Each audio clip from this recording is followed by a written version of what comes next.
परं धाम्नि परमेश्वरस्य स्तुतिमहिमा पृथ्वीमण्डले सर्वेषां शान्तिर्भवतु। मानवाय च मङ्गलं शुभाशा सर्वदा। मसीह में प्यारे दोस्तों, आराधना विधि के अंतर्गत आज प्रेरिताई काल के छठा इतवार है। आत्मा के अभिषेक के दौरान चेलों के द्वारा सुसमाचार का प्रचार और प्रसार हुआ। मसीह मंडली की छोटी सी इकाइयों की नींव रखी गई दुनिया के कोने कोने में। ये आत्मा की चमत्कार है। चेलों के उत्साह और उमंग के साथ कार्यरत होने का अद्भुत फल है। आज के कृपा तरंग को संक्षिप्त रूप में इस प्रकार पेश करना चाहूंगा। इस आत्मा की पवित्रता और सतर्कता, निरद रहे शुद्ध व पावे कर्म कुशलता, मंदिर निर्माण में विशाल धार्मिकता, गुंचित हो महिमा सर्वहित अंतरंगिता। मंडलियां अपने सदस्यों के बहुमुखी विकास और विस्तार के लिए तत्परता से कार्य कर रही थी। सदस्यता बढ़ती गई, संस्था का आविर्भाव सहज था। सुचारू रूप से मंडली का संचालन करना अनिवार्य भी बन गया। ईसा मसीह की मुलाकात से भक्तों को जरूरी ताकत और बरकत प्रचुर मात्रा में प्राप्त होती है, जिससे हर मुसीबत को आशा और धीरज के साथ सामना करने में भक्त सशक्त हो जाता है। अनुभव के अभाव में अनुगमन असंभव है। ईसाई के लिए ईसा मसीह का अनुभव करना इसलिए बहुत जरूरी है। आज के संदर्भ में भक्तों के लिए प्रभु का अनुभव जन्य ज्ञान पूर्वोपरि महत्ता रखती है। प्रभु की आराधना से अनुभव को हासिल करता है हर भक्त। विधिवत आराधना से मंडली की पहचान भी होती है। भक्ति के मूल में अनुभव है। अनुभव भक्ति का प्रवाह है। भजन की शैली आचरण की सभ्यता का प्रभाव स्थान है। आराधना विधि में इस्तेमाल किए जाने वाले सभ्य और सम्यक आचार संहिता सामान्य जीवन के धरातल पर प्रयोग में आने वाले आचार विचार को सारांश में प्रस्तुत करती है तथा प्रभावित करती है। आज के दिव्य वचनों के आधार पर 3 मामूली सी बातों को पेश करना चाहूंगा। 1, यथा आराधना तथा आचरण। 2, यथा आचरण तथा अनुगमन। 3, यथा अनुगमन तथा आकार। पहला बिंदु है यथा आराधना तथा आचरण। आराधना विभिन्न रूप और स्तर की होती है।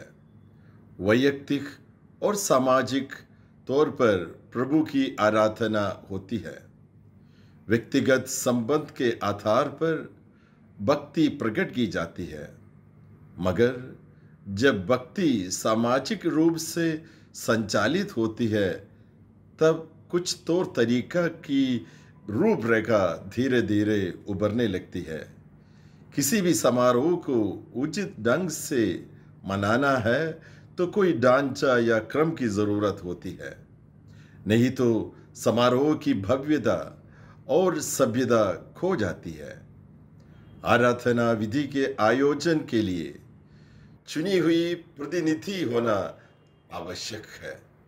सुचारू रूप से मंडली को संचालित करने के लिए योग्य तथा उचित व्यक्ति की नियुक्ति करनी है, अन्यथा मंडली दिशाहीन हो जाएगी, सदस्य तितर बितर हो जाएंगे।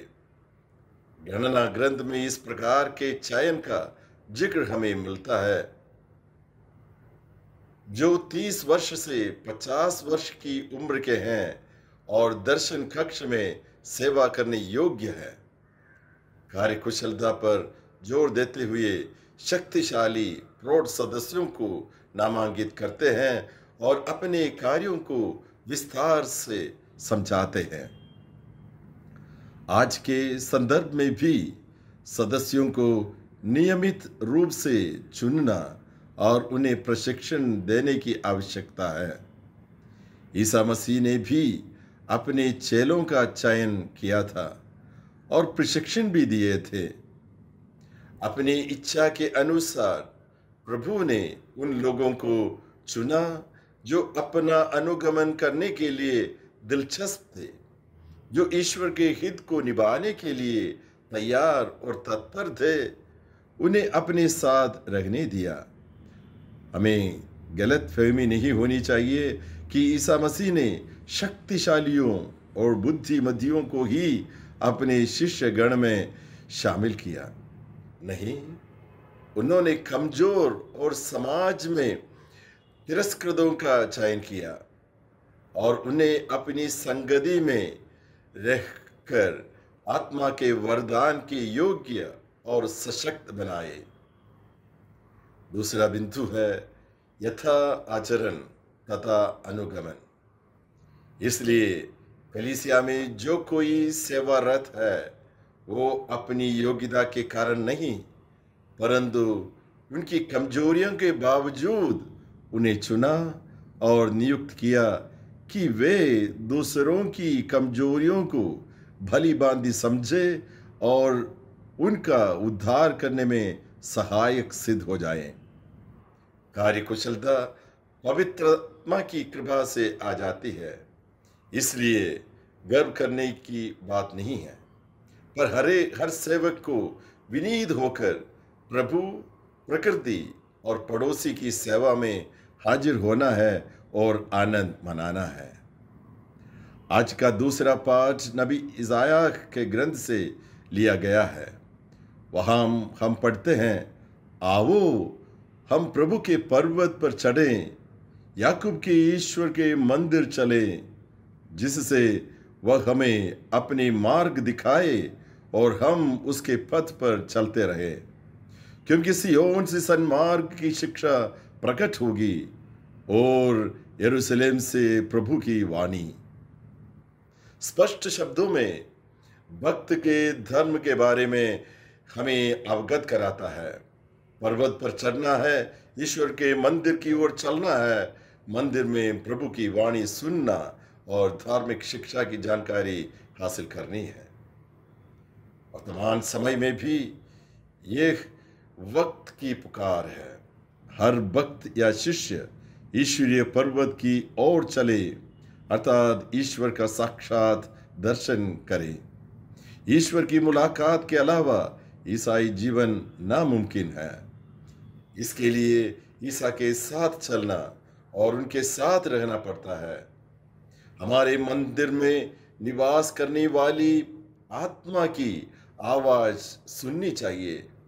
इस दिशा में व्यवहारिक निर्देश पेश करते हुए संत पौलुस कुरिन्थियों के नाम पहले पत्र में लिखते हैं, सब कुछ करने की अनुमति है, किंतु सब कुछ हित कर नहीं। सब कुछ करने की अनुमति है, किंतु सब कुछ लाभदायक नहीं।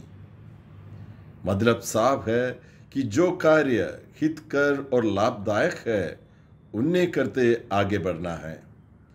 अनुमति कायम रहने पर भी त्याग के मनोभाव से भोग करने के लिए सीखना है। दूसरे शब्दों में विवेक से कार्य करना है। तीसरा बिंदु है यथा अनुगमन तथा आकार। अनुगमन से आकार बनता या बिगड़ता है।